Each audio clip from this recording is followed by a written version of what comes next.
Morning. On behalf of the Bermuda Police Service, I would like to express our heartfelt sympathies to the family and friends of Johnathan Darrell. Our thoughts are with them during these very difficult times. The Bermuda Police Service has launched an investigation into the untimely death of Mr. Darrell, which is spearheaded by the Serious Crime Unit under the direction of Acting Detective Inspector Jason Smith. A family liaison officer has been assigned to the family to assist them through these difficult times and cope with the process. This marks, unfortunately, the second murder of 2015. Already officers are following up with some promising lines of inquiry.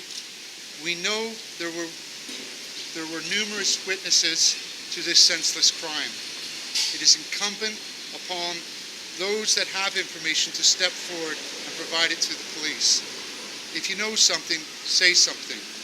It is up to us as a community to step forward and put an end to this type of anti-social violence.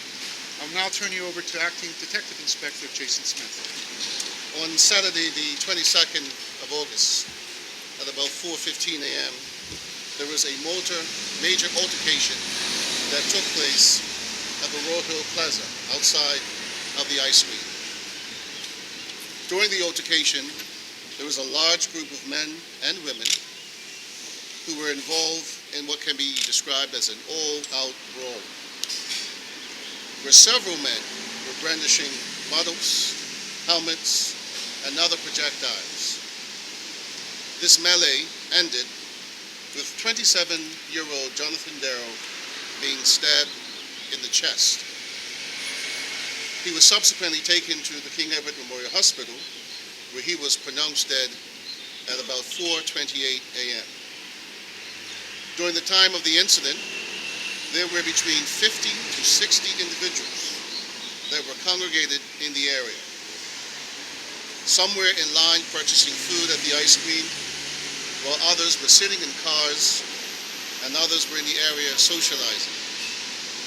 The Bermuda Police Service would like to make a very specific appeal, and we would like to communicate with anyone who observed the incident as it unfolded.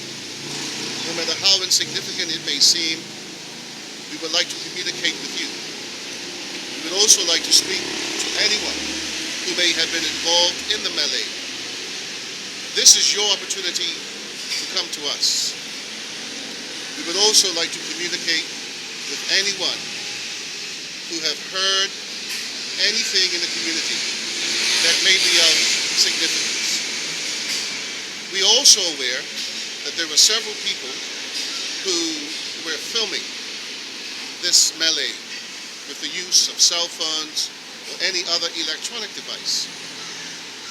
It is important to us that we also hear from you. We are asking for people in our community to be bold and help us to give closure to the family of Mr. Darrell. It is a community in which we all live in, and all of us must do our parts to bring closure and to restore peace and safety to our island. I'll not entertain any questions you might have. There were 3 people who were arrested shortly after the incident. Those persons have communicated with the investigation, and they have subsequently been bailed. You alarmed that second night incident in a matter of weeks? I will understand. Changing trend? I'd like to just take this opportunity to reassure the members of the public that the Bermuda Police deals with all acts of violence very seriously and antisocial behavior. I'd also remind people that the possession of a bladed article is a criminal offense and you'll be prosecuted for it. We want to reassure the public that basically criminals will use whatever weapons that they have at hand. Violence is violence, unacceptable across the board. Really what we're asking the community to do right now is take a stand against this type of antisocial behavior. We have to take back our island, and we do that by helping each other. And the Bermuda Police Service is asking for help in this matter. There's people out there who have information that can assist us. There's videos out there that can assist us. And as Acting Detective Inspector Jason Smith said, you have to be bold, you have to step forward, and we have to put a stop to this type of violence. Was this gang related in any way?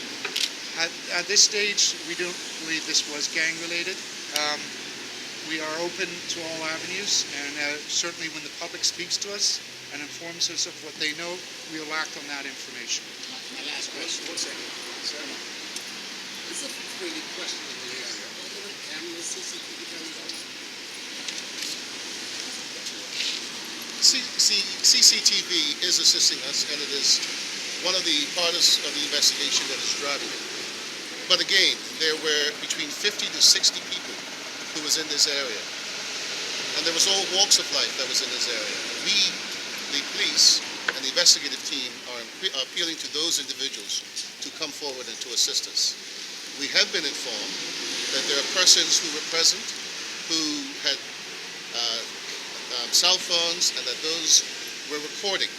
So there's footage there. We need to speak to you. We need to hear from you. Anybody else? Any other questions? Yes, ma'am. Initial reports had mentioned gunplay. Is there any development on that? There was absolutely no suggestion from the investigation that there was any firearms that were involved or brandished. But again, if there's members of the public who were present who would have witnessed that, then we would like to speak to them and hear from them as well. Sorry? Was the victim known to the police? The victim was not necessarily known to the police. This has been a hotspot for police and criminal activity for years. Is it time now that police are going to have a literal presence here during those hours of the night? The Bermuda Police will have a look at what's going on in this neighborhood. We'll take a problem-solving approach to it and speak to the partners in the area and see what we can do to enhance safety and reassure the public that this is a safe venue to come to. We'll look at the statistics and come up with options that involve all the